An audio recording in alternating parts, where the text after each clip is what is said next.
तो hello guys, आज हम कंटिन्यू करेंगे एस ब्लॉक एलिमेंट्स का पार्ट वन के बारे में हमने लास्ट वीडियो में लर्न किया बहुत कुछ। अब उसी के आगे हम कंटिन्यू करेंगे पार्ट टू में। तो कंटिन्यू करते हैं। सबसे पहले हम आज पढ़ेंगे एस ब्लॉक एलिमेंट्स का रिएक्शन विद एयर। तो dot and cross diagram for oxide O2 negative ion and peroxide O2 negative ion. तो यहाँ पे हम कुछ चीज़ें समझेंगे। ये ऑक्सीजन, सबसे पहले ऑक्सीजन का हम एटम लेंगे एक। ऑक्सीजन एटम ओ ओ बॉन्ड कहलाता है एटम। उसमें मतलब O2 बॉन्डिंग होती है। O2 एटम होता है ऑक्सीजन का, ओ ओ बॉन्डिंग होगी। जो डॉट और क्रॉस डायग्राम है फॉर ऑक्साइड, तो डॉट डायग्राम ये ऊपर आप देख रहे हैं, जिसमें इलेक्ट्रॉन्स को डॉट के द्वारा शो किया गया है। और इसमें टू नेगेटिव का मतलब है दो इलेक्ट्रॉन इसने किसी दूसरे एटम से, किसी दूसरे एलिमेंट के एटम से दो इलेक्ट्रॉन इसने रिसीव किए हुए हैं, इसलिए टू नेगेटिव चार्ज आया हुआ है। O bond can be easily broken, O bond easily break हो जाता है। Size of peroxide ion is greater than size of oxide ion. तो साइज ऑफ पेरोक्साइड आयन की जो साइज होती है वो ऑक्साइड आयन की साइज से बड़ी होती है हमेशा, इसको आप याद रखेंगे। आगे चलते हैं रिएक्शन विथ एयर में। Lithium positive ion is extremely small. It is not possible for sufficient number of peroxide ion to surround the Li positive ion with causing repulsion between the anions. Therefore, only normal oxide exists. आपको एक चीज clear कर दें, जब H2O बनता है तो ये ऑक्साइड है, हाइड्रोजन का ऑक्साइड है। हम उसे वाटर बोलते हैं लेकिन ये एक ऑक्साइड है, ठीक। जब H2O2 बनता है तब ये पेरोक्साइड है। क्लियर है। अब आपको एक चीज और याद रखना है, CO2 जो है वो पेरोक्साइड नहीं है। क्लियर है। तो पेरोक्साइड जो बनेंगे वो हमेशा आपके फर्स्ट ग्रुप एलिमेंट्स के साथ ही बनते हैं, ठीक। और फर्स्ट ग्रुप के सारे एलिमेंट्स जो है वो पेरोक्साइड बनाते हैं, लिथियम को छोड़ के।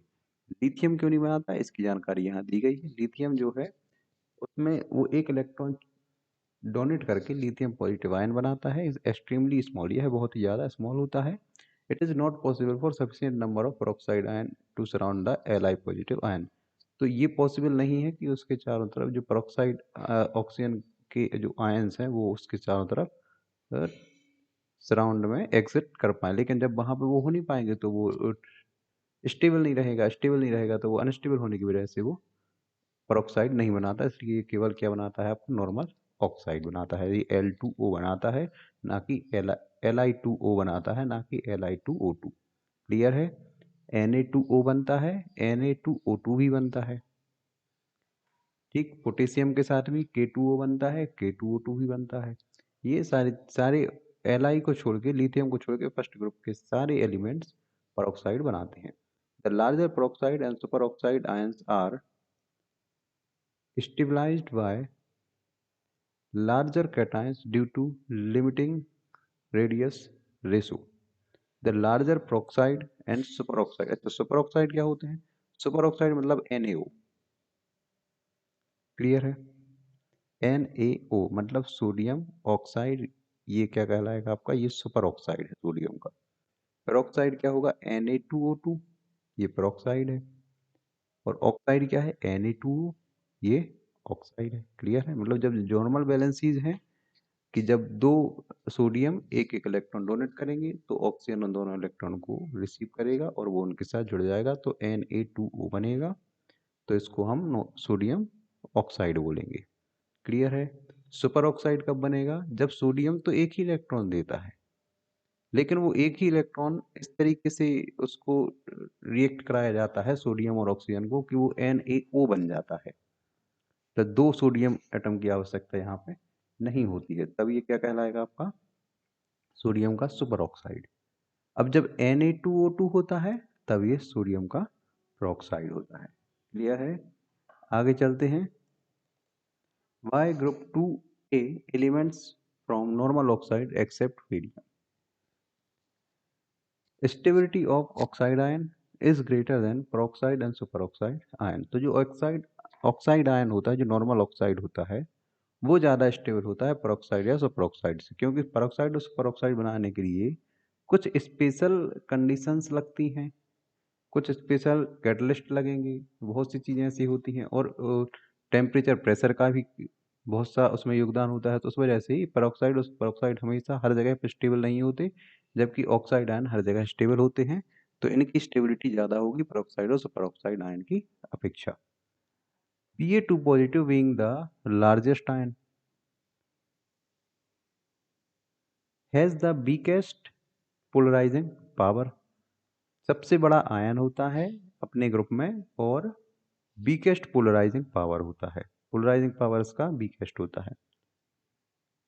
Electron could cloud of the peroxide ion will be distorted by the group 2A।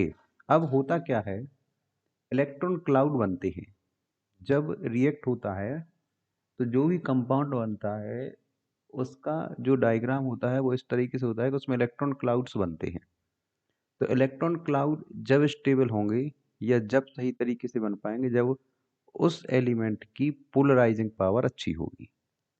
Polarising power week होने की वजह से इलेक्ट्रॉन क्लाउड स्टेबल नहीं हो पाते, और वो एलिमेंट और कंपाउंड को सही तरीके से स्टेबिलिटी नहीं दे पाता है। तो cloud of the peroxide ion will be distorted by other group 2A and also Li positive metal ions and become unstable. Ba2 positive is the biggest ion in group 2A, slightly larger than K positive.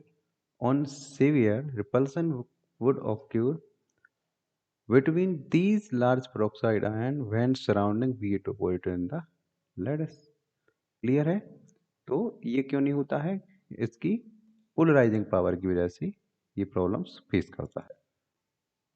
अब हम चलते हैं second ए group में। इनका आपको reaction बताइए, देखते हैं। In case of Li, Mg, Ca, Sr and B, the final product will be a mixture of nitrites, carbonates together with the oxide। तो ये सेकंड ग्रुप जो है, इसमें जो भी यदि हम बात करें, तो in case of lithium, magnesium, CaSr and Ba, the final product will be, इनमें क्या होता है, लिथियम को इसमें इन्वॉल्व कर दिया है, जबकि ये फर्स्ट ए का है। Only Li in group A would form Li3n, lithium nitride बनाता है। ये एक सिंगल फर्स्ट ए ग्रुप का ऐसा एलिमेंट है जो लिथियम नाइट्राइड बनाता है। तो Na3 negative ion is hard to form. Why, क्यों होता है ये हार्ड टू फॉर्म, क्यों, मतलब ये बनना थोड़ा मुश्किल क्यों है? 6Li plus N2 is equal to 2Li3n, Li3n plus H2 LiOH plus NH3, ये इसका रिएक्शन होता है। आगे देखते हैं इसी में क्या है, रिएक्शन विथ वाटर पे आएंगे अब हम। With water all except B reacts to give out hydrogen H2 plus 2 electron. जब आप H2 में 2 इलेक्ट्रॉन देते हो तो H2 गैस अलग हो जाती है और OH नेगेटिव आयन बनती है। क्लियर है? एट pH 7 पे जब कोई मेटल वाटर के साथ रिएक्ट करती है, M फॉर मेटल, तो उस मेटल का क्या बनता है, हाइड्रोक्साइड बनता है, प्लस H2 गैस बाहर होती है, और जो एंथैल्पी होती है वो पॉजिटिव होती है। जबकि जब वाटर को इलेक्ट्रॉन आप देते हैं ऊपर वाली रिएक्शन में हम देखेंगे तो उसमें एंथैल्पी जो एनर्जी है वो -0.41 भी है। क्लियर? तो what the wiser of reaction, potassium is greater than sodium is greater than Li, although del E मतलब एंथैल्पी में परिवर्तन जो है ऑफ Li इज ग्रेटेस्ट। तो डिफरेंस इन एनर्जी या एंथैल्पी यदि हम देखें तो ये क्या है आपका, ये अपोजिट चलेगा। ठीक, वाइगर रिएक्शन में ये ऐसा होता है कि potassium is greater than sodium is greater than Li होता है, लेकिन जब हम एनर्जी की बात करेंगे तो ये उल्टा रहेगा, मतलब Li is greater then Na is greater then potassium चलेगा। Enthalpy shows the equilibrium position. The reaction is spontaneous or not. Del E increased implies the equilibrium lies on the product side.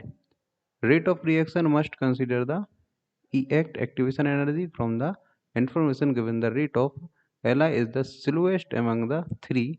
This is EACT for Li is the highest, so the rate is relatively slow. Clear है?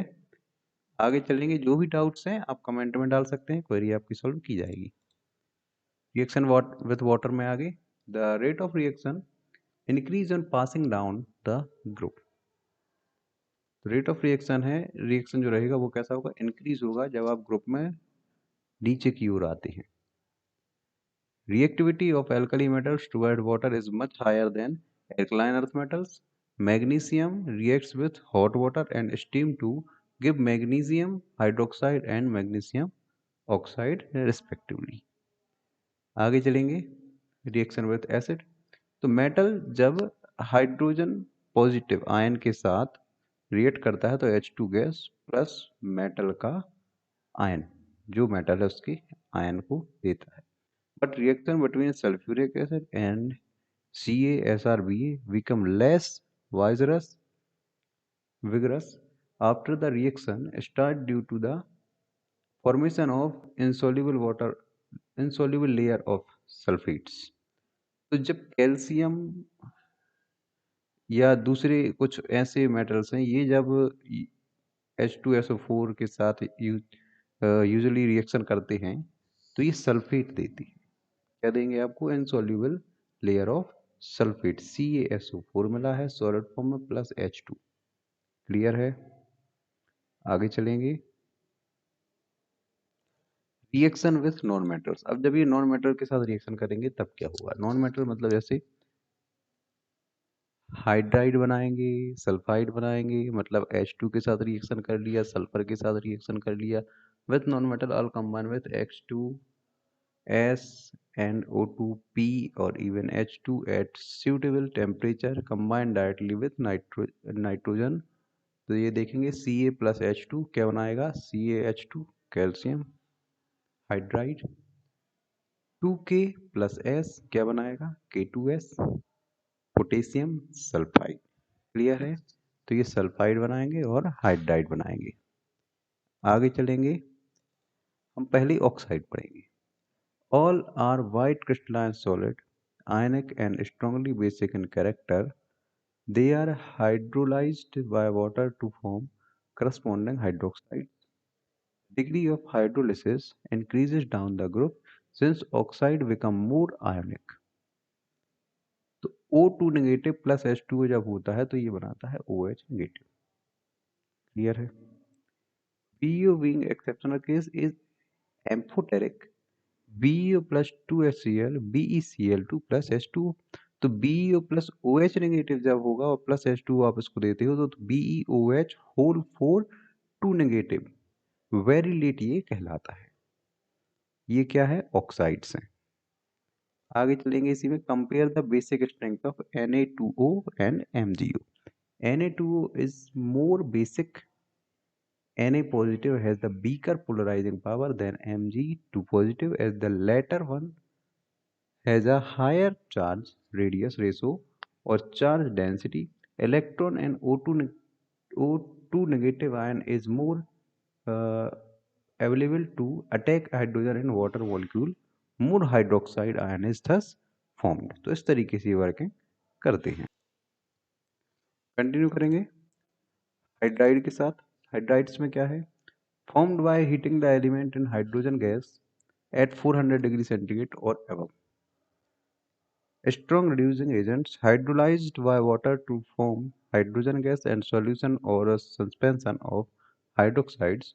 Reading of hydrolysis increases down the group since the hydride is more ionic. Reaction is more vigorous for alkali metals than for alkaline metals। ये ज़्यादा vigorous reaction रहेगा, alkali metals में ज़्यादा रहेगा किसकी अपेक्षा, alkaline metal की अपेक्षा। Hydrolysed by water to form hydrogen gas. Hydrolysed किया जाता है वाटर को, वाटर के द्वारा हाइड्रोलाइज्ड करते हैं हाइड्रोजन गैस बनाने के लिए एंड सॉल्यूशन और सस्पेंशन ऑफ हाइड्रोक्साइड के लिए। क्लियर है?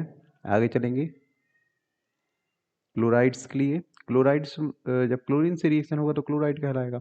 अच्छा, एक चीज आपको हमेशा याद रखना है, ऑक्सीजन से रिएक्शन होगा ऑक्साइड कहलाएगा, हाइड्रोजन से रिएक्शन होगा हाइड्राइड कहलाएगा, क्लोरीन से रिएक्शन होगा क्लोराइड कहलाएगा, ब्रोमीन से होगा ब्रोमाइड कहलाएगा, फ्लोरीन से होगा फ्लोराइड कहलाएगा, ओ एच से होता है तो हाइड्रोक्साइड कहलाएगा।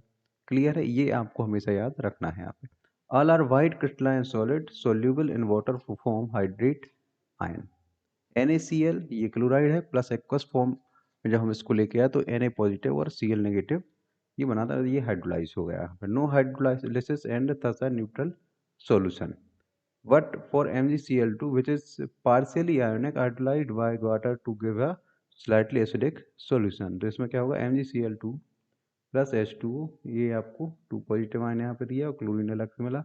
सेम ये प्रोसेस आगे आप देख सकते हैं इसमें, इसको आप अपनी प्रैक्टिस के लिए ले सकते हैं। प्रैक्टिस सबसे ज़्यादा ज़रूरी है केमिस्ट्री में। आपको एक चीज़ याद रखना है, ये जितने भी रिएक्शंस रहेंगे आप जितनी ज़्यादा प्रैक्टिस करेंगे उतनी जल्दी आप ये इसको लर्न कर पाएंगे। आगे चलते ये चार्ट आप पॉज करके इसको नोट डाउन कर सकते हैं। ये solubility of water and solubility of salts in water है। All group 1 compounds are practically soluble. The solubility increase as heat of hydration is more negative than lattice energy. इसको आप pause करके अपने पास note down कर सकते हैं या screenshot ले सकते हैं इसका, ये आपको आगे काम में आएगी।